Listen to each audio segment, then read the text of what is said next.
ನಮಸ್ಕಾರ ಸ್ನೇಹಿತರೆ. ಅಲಮೇಲಮ್ಮ ಯಾರು? ಮೈಸೂರು ರಾಜರಿಗೆ ಅಲಮೇಲಮ್ಮ ಕೊಟ್ಟ ಶಾಪವೇನು? ಅಲಮೇಲಮ್ಮನ ಶಾಪ ನಿಜ ಆಗಿದೆಯಾ? ಹಾಗಾದರೆ ಮೈಸೂರು ರಾಜರಿಗೆ ಅಲಮೇಲಮ್ಮ ಕೊಟ್ಟ ಶಾಪವೇನು? ಅದು ಸುಮಾರು 1600ರ ಕಾಲಘಟ್ಟ. ಆ ಸಮಯದಲ್ಲಿ ಶ್ರೀರಂಗಪಟ್ಟಣ ವಿಜಯನಗರದ ಸಾಮಂತ ರಾಜ್ಯವಾಗಿತ್ತು. ತಿರುಮಲ ರಾಜ ಈ ಭಾಗದ ಆಳ್ವಿಕೆಯನ್ನು ನಡೆಸುತ್ತಿದ್ದರು. ತಿರುಮಲ ರಾಜನಿಗೆ 2 ಹೆಂಡತಿಯರು, ಅದರಲ್ಲಿ ಅಲಮೇಲಮ್ಮ ಕೂಡ ಒಬ್ಬರು. ಒಂದ್ಸಲ ತಿರುಮಲ ರಾಜನಿಗೆ ಸಂಧಿವಾತ ಶುರುವಾಗುತ್ತದೆ. ಆ ಸಮಯದಲ್ಲಿ ಈ ಕಾಯಿಲೆ ಎಷ್ಟು ಭಯಾನಕವಾಗಿತ್ತೆಂದರೆ ಇದನ್ನು ರಾಜರ ಕಾಯಿಲೆ ಅಂತಾನೆ ಕರೆಯುತ್ತಿದ್ದರು. ದಿನ ಕಳೆದಂತೆ ಇದು ಹೆಚ್ಚುತ್ತಲೇ ಹೋಗುತ್ತದೆ. ಆಗ ಕೆಲವು ಜ್ಯೋತಿಷಿಗಳು ತಲಕಾಡಿಗೆ ಒಂದು ಸಲ ಭೇಟಿಯನ್ನು ಕೊಟ್ಟು ಬನ್ನಿ, ಎಲ್ಲವೂ ಸರಿ ಹೋಗುತ್ತದೆ ಎಂದು ಹೇಳಿದರು.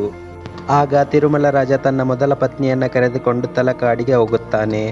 ಆಗ ಶ್ರೀರಂಗಪಟ್ಟಣವನ್ನು ನೋಡಿಕೊಳ್ಳುವ ಸಂಪೂರ್ಣ ಹೊಣೆ 2ನೇ ಪತ್ನಿಯಾದ ಅಲಮೇಲಮ್ಮನ ಹೆಗಲೇರುತ್ತದೆ. ತಿರುಮಲ ರಾಜ ಅನಾರೋಗ್ಯದಿಂದ ತಲಕಾಡಿಗೆ ಹೋಗಿರುವ ಸುದ್ದಿಯನ್ನು ತಿಳಿದ ಮೈಸೂರು ರಾಜ ಒಡೆಯರ್ ಅವರು ಶ್ರೀರಂಗಪಟ್ಟಣದ ಮೇಲೆ ದಾಳಿಯನ್ನು ನಡೆಸಲು ಇದೇ ಸರಿಯಾದ ಸಮಯವೆಂದು ಮೈಸೂರಿನ ರಾಜ ಒಡೆಯರು ಶ್ರೀರಂಗಪಟ್ಟಣದ ಮೇಲೆ ದಾಳಿಯನ್ನು ನಡೆಸುತ್ತಾರೆ. ಮೈಸೂರಿನ ರಾಜ ಒಡೆಯರು ಶ್ರೀರಂಗಪಟ್ಟಣವನ್ನು ತಮ್ಮ ವಶವನ್ನಾಗಿ ಮಾಡಿಕೊಳ್ಳುತ್ತಾರೆ. ಆಗ ಅಲಮೇಲಮ್ಮ ತಲಕಾಡಿಗೆ ಓಡಿ ಹೋಗುತ್ತಾಳೆ. ಆಗ ಅಲಮೇಲಮ್ಮನ ಬಳಿ ತುಂಬಾ ಚಿನ್ನಾಭರಣವಿತ್ತು. ಅದನ್ನು ಅವರು ತುಂಬಾ ಇಷ್ಟಪಡುತ್ತಿದ್ದರು. ಅಲಮೇಲಮ್ಮ ರಂಗನಾಯಕಿಯ ಅಪ್ಪಟ ಭಕ್ತೆಯಾಗಿದ್ದಳು. ಶ್ರೀರಂಗಪಟ್ಟಣದ ಮೇಲೆ ದಾಳಿಯಾದಾಗ ಅಲಮೇಲಮ್ಮ ತನ್ನೆಲ್ಲ ಒಡವೆಗಳನ್ನು ಗಂಟು ಕಟ್ಟಿಕೊಂಡು ಓಡಿ ಹೋಗಿದ್ದಳು. ಆ ಸಮಯದಲ್ಲಿ ಅನಾರೋಗ್ಯಕ್ಕೀಡಾದ ತಿರುಮಲ ರಾಜ ತಲಕಾಡಿನಲ್ಲಿ ತನ್ನ ಪ್ರಾಣ ಕಳೆದುಕೊಳ್ಳುತ್ತಾನೆ. ಆಗ ಅಲಮೇಲಮ್ಮ ವಿಧವೆಯಾಗುತ್ತಾಳೆ. ಅಂದಿನ ಕಾಲದಲ್ಲಿ ವಿಧವೆಯರು ಒಡವೆ ಚಿನ್ನಾಭರಣವನ್ನು ಧರಿಸುವಂತಿಲ್ಲ ಎನ್ನುವ ಪದ್ಧತಿ ಒಂದಿತ್ತು. ಹೀಗಾಗಿ ದೇವಸ್ಥಾನದವರ ಮನಸ್ಸಿನಲ್ಲಿ ಕೆಟ್ಟ ಆಸೆ ಒಂದು ಮೂಡಿತ್ತು. ಅಲಮೇಲಮ್ಮ ಒಡವೆ ಧರಿಸುವಂತಿಲ್ಲ, ಆಕೆ ಉತ್ತರಾಧಿಕಾರಿಗೆ ಆ ಒಡವೆ ಸೇರುತ್ತೆ ಅಂತ ನೋಡಿದರೆ ಆಕೆಗೆ ಮಕ್ಕಳೂ ಇರಲಿಲ್ಲ. ಹೀಗಾಗಿ ಆಕೆಯ ಎಲ್ಲ ಒಡವೆಗಳನ್ನು ದೇವಸ್ಥಾನಕ್ಕೆ ತೆಗೆದುಕೊಳ್ಳಬೇಕು ಎಂದು ಅಂದುಕೊಂಡಿದ್ದರು. ಹೀಗಾಗಿ ಮೈಸೂರಿನ ರಾಜ ಒಡೆಯರ್ ಹತ್ರ ಈ ಬೇಡಿಕೆಯನ್ನು ಇಟ್ಟರು.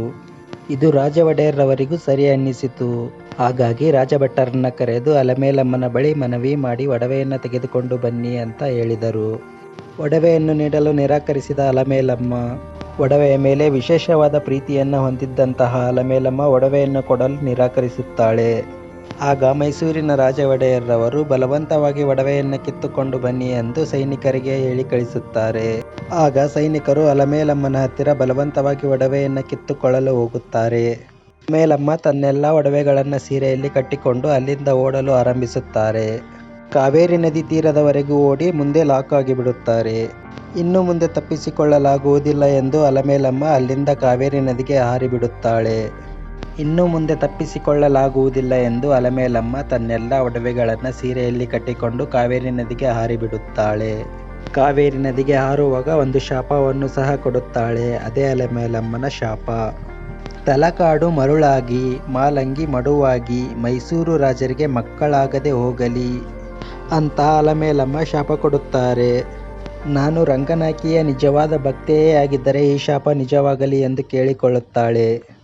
ನಂತರ ಕಾವೇರಿ ನದಿಗೆ ಹಾರಿ ಅಲಮೇಲಮ್ಮ ಪ್ರಾಣವನ್ನು ಕಳೆದುಕೊಳ್ಳುತ್ತಾಳೆ. ನಂತರ ರಾಜ ಒಡೆಯರು ಸೇರಿದಂತೆ ಯಾರೂ ಈ ಶಾಪವನ್ನು ಗಂಭೀರವಾಗಿ ತೆಗೆದುಕೊಳ್ಳಲಿಲ್ಲ. ದಿನ ಕಳೆದಂತೆ ಅಲಮೇಲಮ್ಮನ ಶಾಪ ನಿಜವಾಗುತ್ತಾ ಹೋಗುತ್ತದೆ. ಸಂಪತ್ಭರಿತವಾದ ತಲಕಾಡು ಮರಳಿನಿಂದ ತುಂಬುತ್ತಾ ಹೋಯಿತು.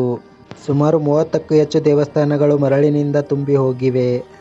ಅಲಮೇಲಮ್ಮ ನದಿಗೆ ಹರಿದ ಮಾಲಂಗಿ ಬಳಿ ಕಾವೇರಿ ನದಿಯಲ್ಲಿ ದೊಡ್ಡ ದೊಡ್ಡ ಸುಳಿಗಳು ನಿರ್ಮಾಣವಾದವು. ಇಂದಿಗೆ ಅದು ಹಾಗೆಯೇ ಇದೆ. ಅದೇ ರೀತಿ 3ನೇ ಶಾಪದಂತೆ ಮೈಸೂರು ರಾಜರಿಗೆ ಮಕ್ಕಳೇ ಆಗಲೇ ಇಲ್ಲ. ಹೀಗಾಗಿ ದತ್ತು ಪಡೆಯುವ ಸಂಪ್ರದಾಯ ಮುಂದುವರೆದುಕೊಂಡು ಬಂದಿದೆ. ಶ್ರೀಕಂಠದತ್ತ ರಾಜರಿಗೆ ಮಕ್ಕಳಿರಲಿಲ್ಲವೆಂದು ಯದುವೀರ್ ರಾಜ ಒಡೆಯರನ್ನು ದತ್ತು ಪಡೆದುಕೊಂಡಿದ್ದರು. ಯದುವೀರ್ ರಾಜ ಒಡೆಯರ್ ಅವರಿಗೆ ಮಗು ಕೂಡ ಆಗಿದೆ. ಆ ಮಗು ಮುಂದೆ ರಾಜ ಒಡೆಯರ್ ಆದಾಗ ಅವರಿಗೆ ಮಗು ಆಗುವುದಿಲ್ಲ ಎನ್ನುವುದು ಸಂಪ್ರದಾಯ. ಈ ಶಾಪದ ಪರಿಹಾರಕ್ಕಾಗಿ ಮೈಸೂರಿನ ರಾಜ ಒಡೆಯರ್ ಅವರು ಅಲಮೇಲಮ್ಮನ ಬಂಗಾರದ ಮೂರ್ತಿಯನ್ನು ಮಾಡಿಸಿ ಪೂಜೆಯನ್ನು ಮಾಡಲು ಆರಂಭಿಸುತ್ತಾರೆ. ಈಗಲೂ ಸಹ ಅಲಮೇಲಮ್ಮನ ಮೂರ್ತಿಗೆ ಪೂಜೆಯನ್ನು ಸಲ್ಲಿಸುತ್ತಾರೆ. ದಸರಾ ಸಮಯದಲ್ಲಿಯೂ ಸಹ ಅಲಮೇಲಮ್ಮನ ಮೂರ್ತಿಗೆ ಪೂಜೆಯನ್ನು ಸಲ್ಲಿಸುತ್ತಾರೆ.